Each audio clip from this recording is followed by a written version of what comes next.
So I thought, since I did the All About Elijah and All About Me, and I don't exactly know if I'm gonna sit down with my husband and do maybe like a all about him, or like a how we met, or something involving our relationship. I don't know yet. I thought I'd do like an all about Oliver type of video. So I'm just gonna jump into it.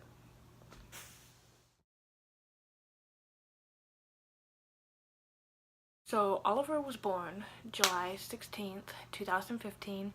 He was 11 hours of labor. Yes, horrible. It was bad.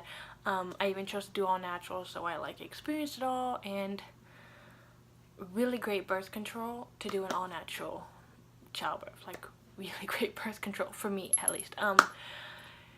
Yeah, he was 6 pounds 10 ounces, I think about 18 inches long.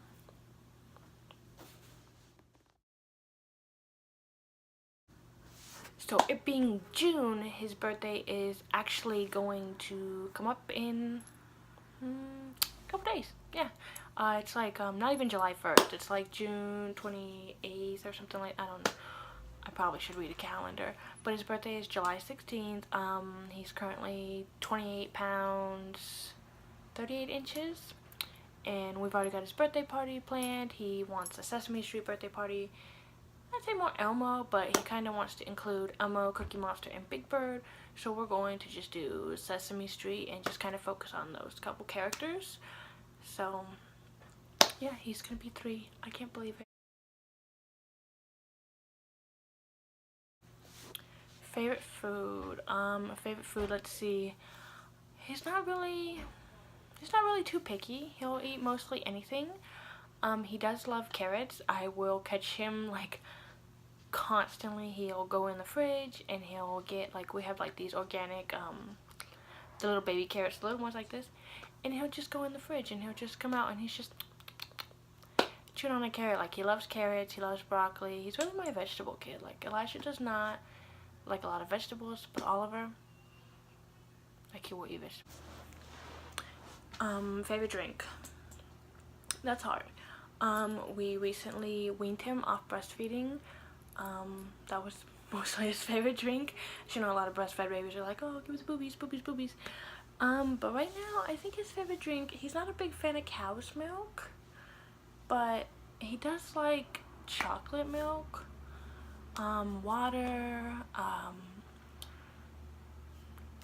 Haven't seen him drink orange juice. I mean, I've seen him drink orange juice, but I've seen him also say he doesn't like orange juice. But I don't know, that's a hard one, but he's not really too picky.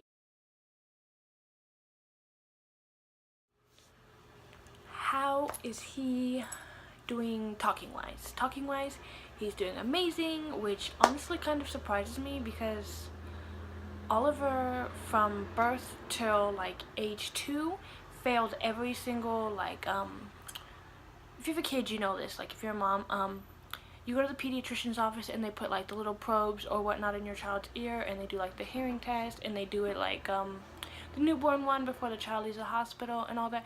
Well, Oliver actually failed every single one, every single hearing test, and then he went to an ENT, which is basically an ear, nose, and throat doctor, where they would test that, and they basically could not pass him on the test. And then the one test where it would be more invasive, he was basically too little to kind of sit there and allow the test, or fully do like you know, like, oh, look over here, or raise your hand if you hear the beep, like that stuff. So he basically failed all of those tests and was too young.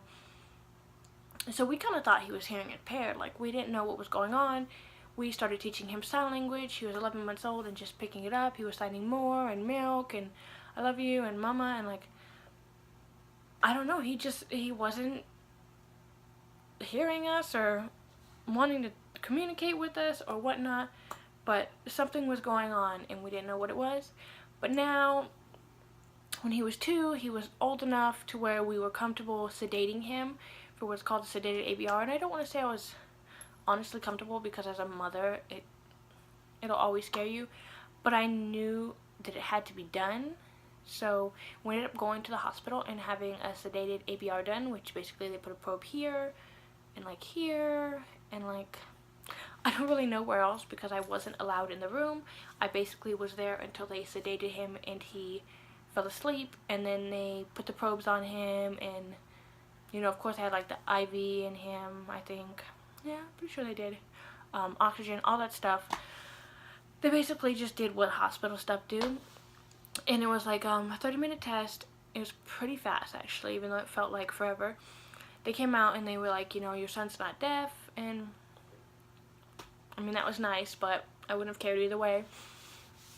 So after that we ended up putting him in speech therapy, or at least attempting to. He got a referral for speech therapy, but the speech therapist said, you know, he's signing up to 75 words, he's doing just fine.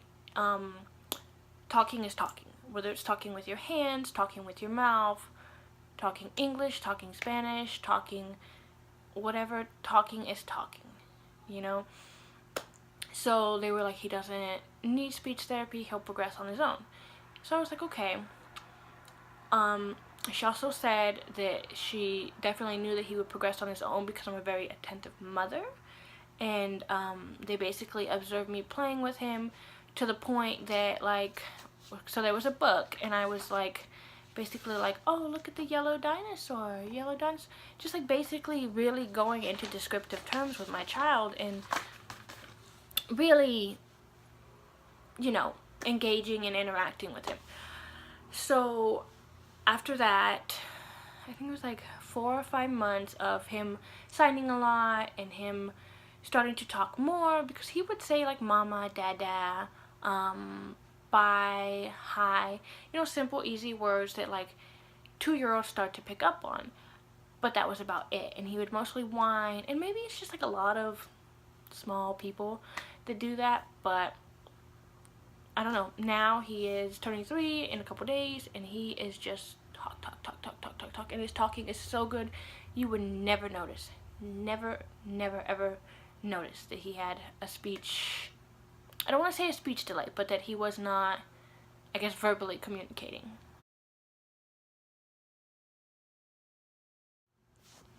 So we are currently potty training him. We've been, I guess you say, working on potty training for a while now, kind of dipping our toes in the water and all that, but now we are officially like go potty training him. The only thing I've noticed is that he will go pee or poo on the potty.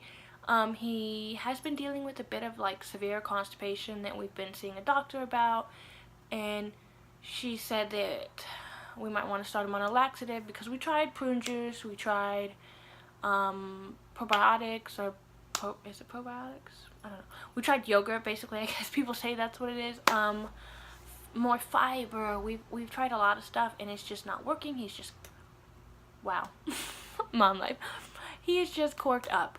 So we tried a bunch of stuff and we ended up putting him on a laxative to try it out. He's been on the laxative for about a week now, maybe, I want to say. And he's going.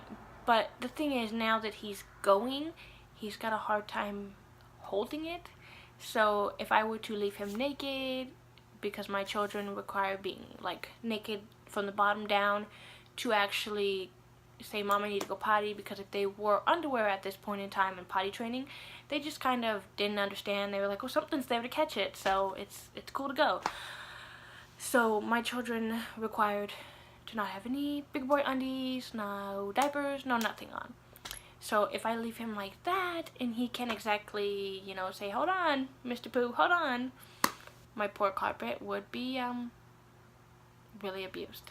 So we are kind of holding off a little bit on that, but I know that he is fully aware and all that on, you know, if he is not wearing a diaper, if he is not wearing underwear, to go in the toilet, pee, poo, all that.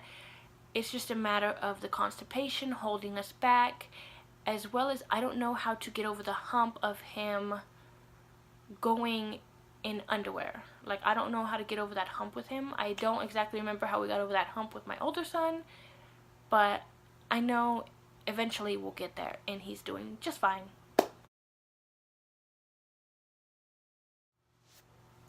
preschool. I really honestly would love to put Oliver in preschool.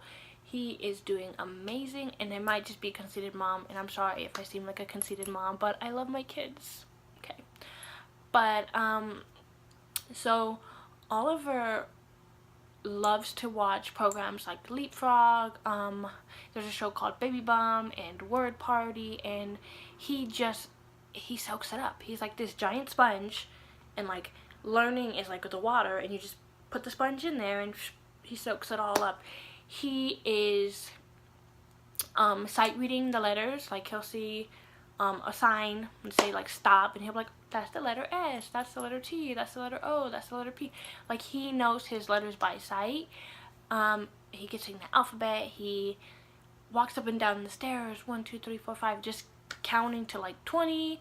He knows his shapes. I mean basic shapes. He doesn't know like octagon and hectagon and all those other like a million side shapes, but like, you know, square, triangle, star, heart, circle. He knows those, and I'm just like, okay, slow it down. And so one thing I'd really honestly love to do is put him in preschool. The only thing is though, we have something called a Head Start. So Elijah was in 3 years of preschool, and he went to a developmental preschool for those with developmental delays, which he has autism, so there was that. Oliver cannot go to that school because he does not have any developmental delays, developmental disabilities, autism, Down syndrome, muscular dystrophy, you know, just things that make children different. He does not have any of those, so he can't go to developmental preschool. There's a preschool called Head Start, which kind of, I mean, I'm sure a lot of people have a Head Start where they live. It kind of focuses on children who are lower income and are going to need more help to succeed in life. Oh, well, that sounds really bad. But those who are going to have a harder time paying for any other options. Like there's a preschool where I live that costs like $500 a month for your child to go there. And I mean, I can't afford that. But you know, it's basically just children who are below, whose family is below poverty line, who has a speech delay, just simple delays. I don't know any other delays because my oldest son had a speech delay, so I'm not really educated in other ones, but you get what I'm saying, like talking, all that, just delays. So I don't exactly know. I don't want to try. I thought about trying to put him into the Head Start preschool, but I would hate for him to get in the Head Start preschool and another kid that really needs that spot, because basically what it is they have X amount of spots and they have XYZ amount of kids, and so they pick the child who is most, I guess you could say, in need of that spot, and that's how they pick it. So it's kind of like a lottery, I guess you could say.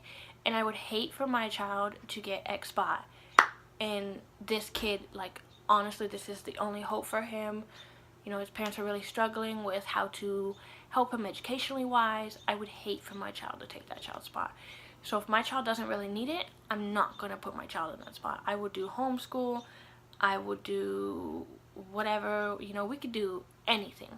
I would not take somebody else's spot. So I don't exactly know how that's going to work out. I guess we're just going to have to see how that plays out, because it's the middle of, not even the middle, it's like the beginning of summer vacation. Like, we've got plenty of time.